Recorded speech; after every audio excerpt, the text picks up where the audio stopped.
Hey everybody, I hope you're doing well. I hope you are taking care of yourselves and social distancing. And those of you who are still working in essential capacities, I hope you're taking care of yourselves mentally and emotionally and physically.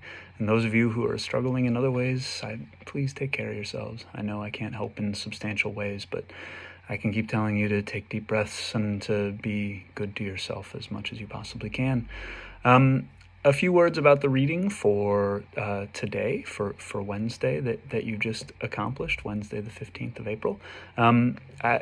You have noted just how brave and impressive the enslaved people who were going out on their own and seeking out Union troops and seeking education for themselves.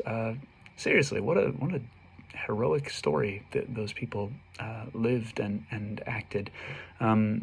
Truly impressive, fighting not just for their own freedom but also for the Union.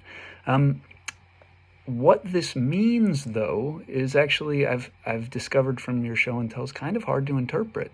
For one thing, it's in the context of a time when people in the Union were not necessarily being kind or good or tolerant or accepting of African Americans. Some of you noted that Abraham Lincoln's address to a delegation of black representatives in the White House was not necessarily kind. It was, in fact, at best condescending, and at worst, openly segregationist. So that's weird. Others of you also noted the question of the status of them being called contraband of war. If you can go look that up, what contraband means, but it is not usually used to describe people. And one or two of you noted that was sort of a dehumanizing way of describing African Americans. I will agree with that. I think that's a wonderful insight, quite brilliant, in fact. But you'll be shocked to hear that it's also complicated, right? Because by calling enslaved people, or now former enslaved people, contraband of war, that allowed the Union Army to encourage them to run to Union lines, to accept them running away, while pretending and claiming not to be in the business of freeing slaves. So that's a damn interesting question. Why does the Union not want to be in the business of freeing slaves all the way up until the time of the Emancipation Proclamation? What's the strategy there? What are they trying to accomplish? Why don't they just say openly what they seem to be doing in actuality? Right, so that's an important question. Another important question, as we approach our reading for Friday, April 17th, is if slaves are running away and making themselves free anyway, why do they need an Emancipation Proclamation? What's the deal with that? What does that accomplish?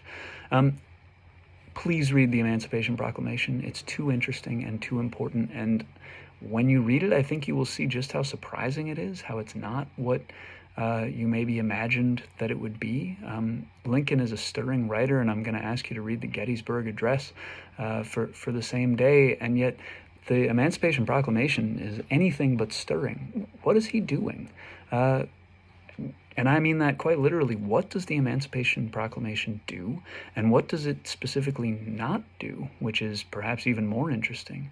If you read it carefully, you'll notice that Lincoln carves out a lot of exceptions to where slaves are and are not emancipated. So think about why he's doing that. Why make those exceptions, etc.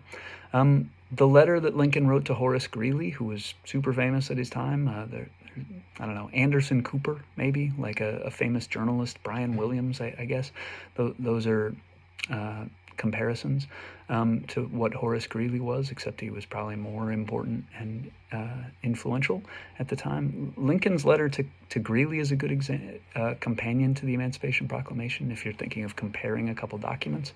There he kind of says the opposite of what he does in the Emancipation Proclamation, whereas the Order of Retaliation, which came after it, seems to double down on it. So what's he doing there?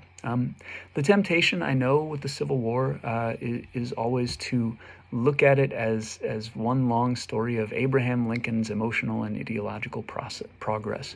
And I get that, and I am, as being someone who thinks a lot about Lincoln, I fall victim to that a lot. I'm always thinking about the dude. We will be reading a lot of Lincoln for Friday. I hope you dig into it and enjoy it and get something out of it. But I want to discourage you from just making it about him. Instead, I want you to think about Lincoln as the president, and specifically as someone who is trying to convince people to be on his side.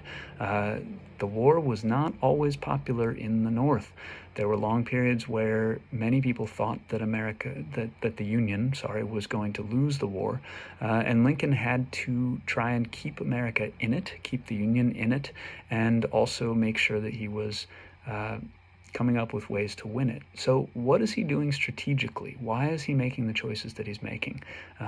What do the choices that he's making tell us about the way that Northern Americans viewed the war and were willing to tolerate and accept their country doing stuff?